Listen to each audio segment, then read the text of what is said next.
go through some stuff, and we'll see how it works out for him. And if he can't work, then Carson will take those reps that Pat doesn't. So we have full confidence in Carson.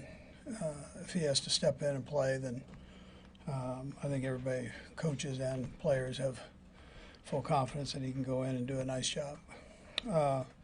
Look forward to the challenge of playing the Texans. We know they're a heck of a football team, and they're working on that whole playoff thing.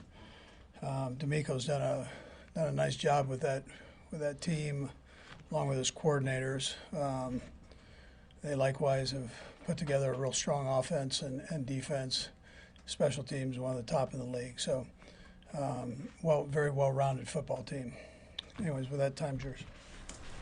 Coach, do you have a hard and fast rule on, you got to practice this much to be able to play, that you kind of set out there so it's not, you're not leaning one way on what you want it to be at the time? Yeah, I think this one's a little bit more day-to-day. Let's just see what he does, how he does, feels. He's always honest with me, so he's going to shoot me straight on it, and I'll be able to see him. Today's a lighter day, so we can get him in there and moving around a little bit. So. Andy, to that point about he'll always be honest with you. Obviously, he also wants to play. How do you break down that conversation to try to really get at where he is? Yeah, he'll talk to me. The doctors will talk to me. Trainers, keep it open.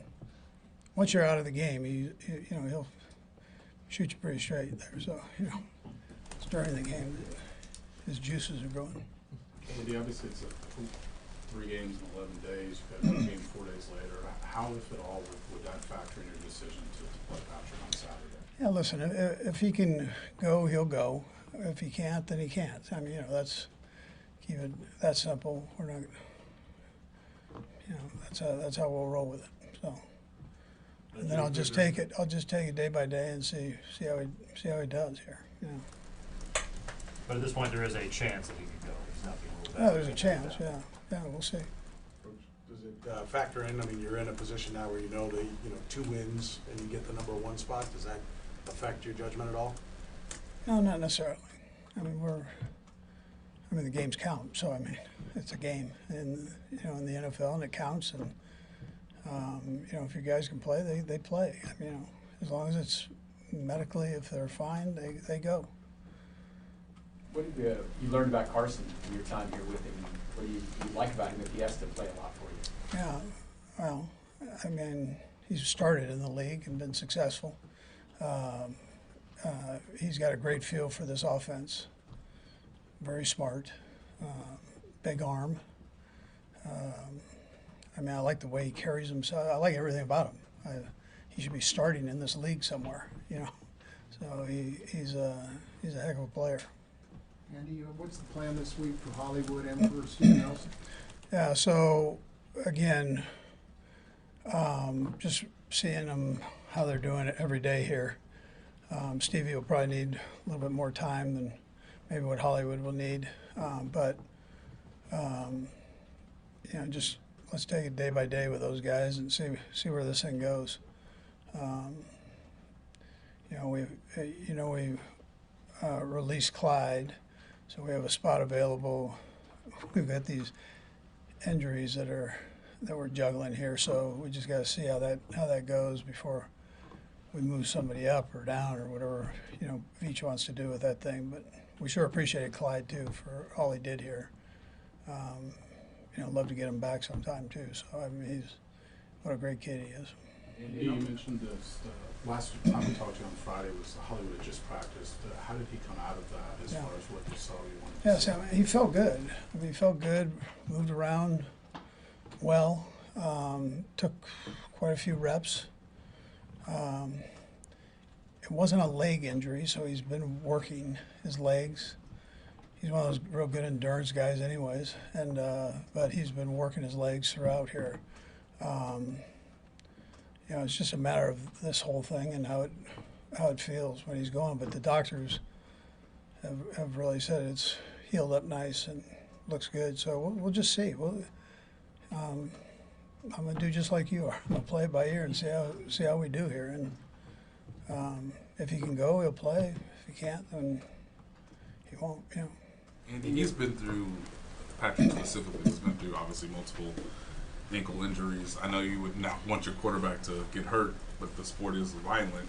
Is there experience that you could use based on him playing through these injuries multiple times that can either help with the game plan or just give you better trust in like how he's going to play if his mobility is obviously limited? Yeah. So you know, you don't want it so limited that he can't get out of the way of things. I mean, he's but again, he knows. He's had enough of these where he knows kind of where he's at, and he's able to communicate that. So I listen to it, and our docs check him. Rick, he was living with Rick and his crew yesterday, so and he'll do the same today. I mean, that's how he rolls.